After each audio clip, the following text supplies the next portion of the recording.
In the next 18 minutes or so, you will understand why the hard problem of consciousness cannot be solved by neuroscience.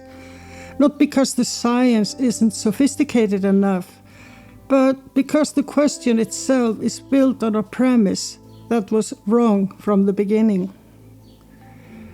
You'll see how Plotinus answered it in the 3rd century with greater precision than anything produced in the 3 decades since Chalmers named it. And you'll understand why the Gnostic Pneuma is not a metaphor, it's a map. Before we dive in, if this kind of content resonates with you, come find me at luminaryflow.com. There's a free gift waiting for you. You'll find the link in the top comment below. Now let's get back into it. In 1994, at a conference in Tucson, Arizona, David Chalmers articulated something philosophers and neuroscientists had been circling for decades without naming. He called it the hard problem of consciousness. Here is the problem in its cleanest form. Science can, in principle, explain everything the brain does. Every neuron that fires, every cognitive function, every behavior that arises from neural processing. It can explain how we integrate sensation into a unified field, how we generate language, how we form memories and execute decisions. Chalmers called these the easy problems, not trivial in practice, but tractable in principle. We know what a solution looks like. The hard problem is something else entirely. Why is there subjective experience at all? When you see a red surface, there is something like to see red. Not the wavelength, not the neural signal, the experience, the redness. When you feel grief or recognition or the strange vertigo of familiar smell, there's a felt quality to those moments that no description of neural activity can touch. You could map every photon that enters the eye, trace every signal along the optic nerve, record every neuron in the visual cortex that activates in response. At the end of that description, you have said nothing about why it feels like something to see red. The explanatory gap does not shrink as the description grows more precise. It remains exactly where it was. This is what philosophers call the hard problem. And it's not a gap in our current knowledge waiting to be filled.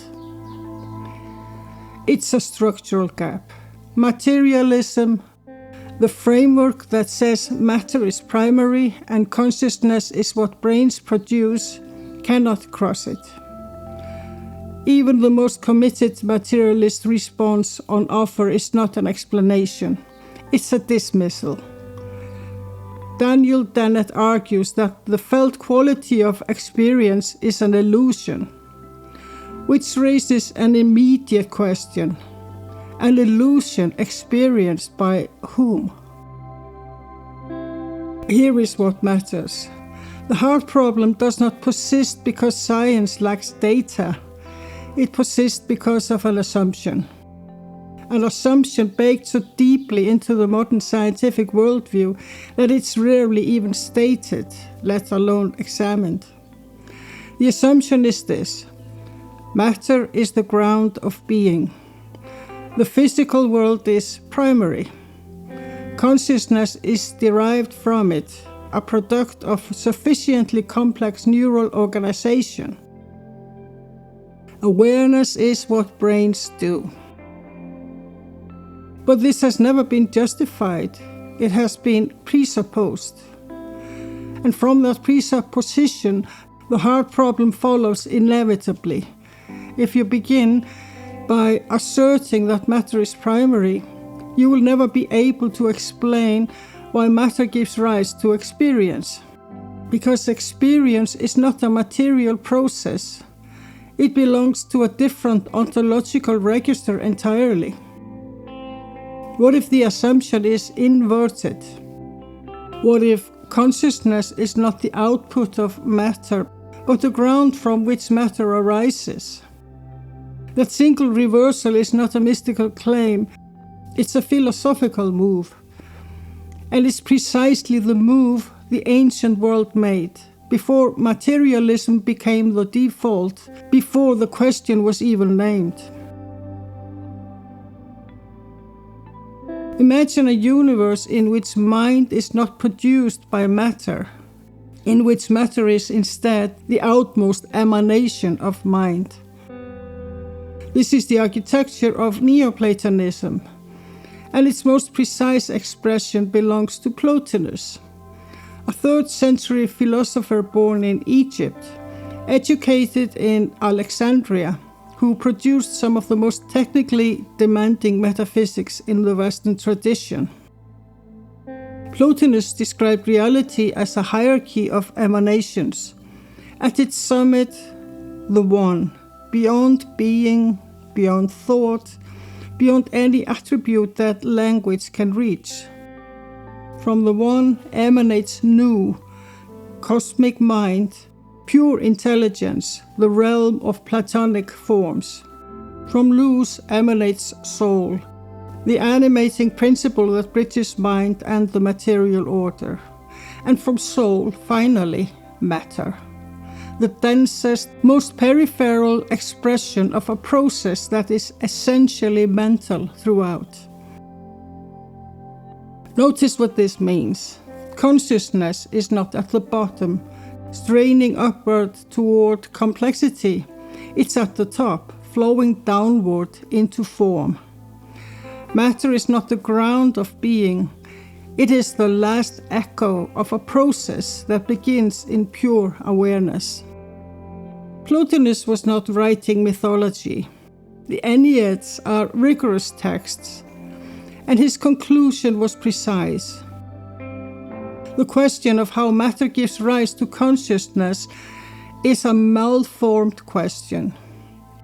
It assumes the wrong direction of causation. The correct question is how consciousness gives rise to the appearance of matter. Modern neuroscience echoes something Plotinus would recognize, not in its conclusions, but in the shape of its failure. The more precisely researchers map the neural correlates of consciousness, the more the hard problem refuses to close. The brain is mapped with increasing detail. The explanatory gap does not shrink, because they are mapping the shadow, not the light that casts it.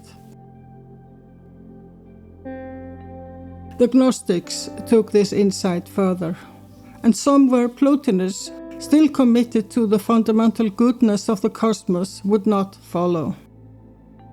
For the Gnostics, the material world is not simply the outermost emanation of a good and ordered universe. It was a mistake. More precisely, it is the creation of an inferior intelligence, the demiurge, who could fashion matter but could not create consciousness. Consider what that means precisely. The demiurge could organize matter. He could impress forms upon it. He could build a cosmos that functions with structural regularity. But the animating spark, the pneuma, the breath of genuine consciousness, that he could not manufacture. It did not belong to him. It belonged to the pleroma, the fullness, the realm of light from which he had been separated. In the Gnostic account, fragments of the pneuma fell into the material world, not by design, by catastrophe. And there they remain, imprisoned in hyle, in matter, estranged from their origin. straining against a world that was not made for them. Think about what that claim means as a philosophical proposition. If consciousness is not native to the material order, if it belongs to a different ontological register entirely, then the heart problem is not a problem to be solved. It is a symptom to be understood. The felt strangeness of consciousness in material world, its irreducibility to physical description, the way it seems to arrive from somewhere else, these are not puzzles, they are evidence. Evidence that the Gnostics were pointing at something real about the structure of existence. The pneuma does not emerge from Heil, it precedes it, it is captured by it, and the entire Gnostic spiritual path was precisely this, the return of the pneuma to the pleroma. Not ascent through accumulation, return through recognition, not adding something new, remembering what was always there. What if the feeling that you don't quite belong in this world isn't pathology, it's memory? The Hermetic tradition synthesizes these threads into a single axiom. Consider this line from the Corpus Hermeticum. God is mind, and mind is God. No metaphor, metaphysics. The Hermeticists working in Alexandria in the early centuries of the Common Era articulated what may be the most compressed statement of the idealist position. The cosmos is mental, not material with mental properties at the edges, mental at its foundation. The all is mind. The universe is a thought within a greater awareness.